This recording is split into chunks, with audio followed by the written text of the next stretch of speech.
Hey, Tony Jones with the Reverend Russell for the HardestQuestion.org, Easter 6 video response. And it's interesting, I think, that we've had the resurrection. Yeah. We had a couple post-resurrection texts, and then the lectionary swings us back into the middle of John. Right. And in the Easter season to help us understand the resurrection.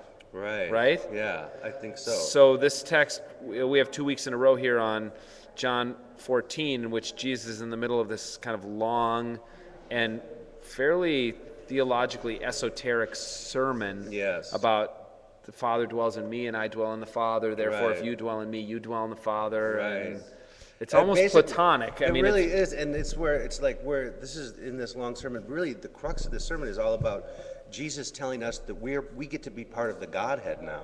Like he includes Which I would us. think would be fairly shocking for a first century Jew. Yeah, I would think so. Hey, Yahweh, you can't even say his name. Yeah. Now you get to be one with him. Right. It's like, it's Yahweh, it's me, it's the Holy Spirit, and you. Right. I mean, it seems like I really think that, and I guess that's what the lectionary's doing, is showing that, whether you want to take the tearing of the veil as metaphorical of opening that up or whatever, but that now this perichoresis, right? This mutual indwelling. Yeah. I would really think it would be shocking for Jews who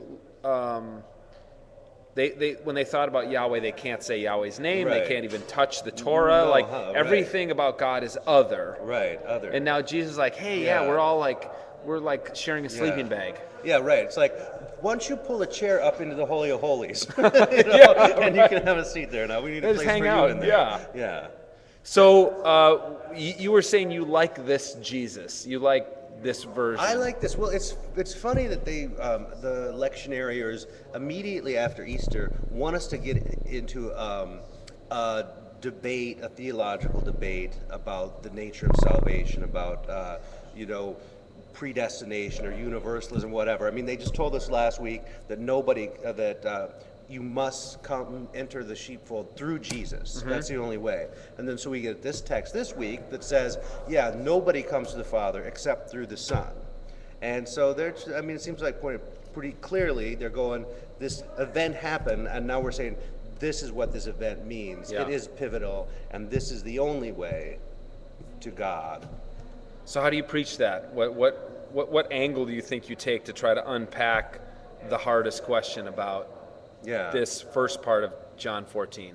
Well, can you imagine? I don't think that when they were writing this, author of John, some 70 or whatever years after the event, that when they said nobody comes to the Father except through the Son, I don't think they were including all other notions of God from all other cultures, right? They were saying that the one way to the God that we know, that our people worship, is through Jesus, that as a Jew, you now need to claim Jesus. I think that's what they were talking about, and not, any notion of God ever. Yeah, I continue to think, and it's hard for us because we live in a world where intimacy, people talk to each other in such intimate terms all the time. Yeah.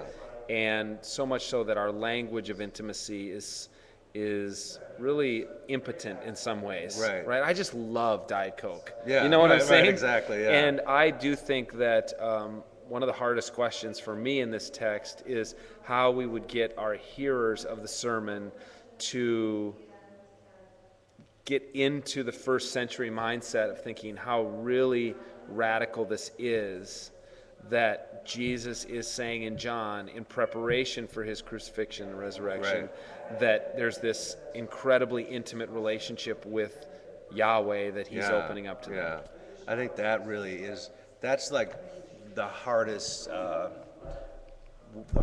question coming to preaching this text. The hardest homiletical question. The hardest homiletical question, definitely, is how can you get people to hear that this is something really radical, and this is a radical invitation, and a God who gives God's self utterly to humanity. Yeah.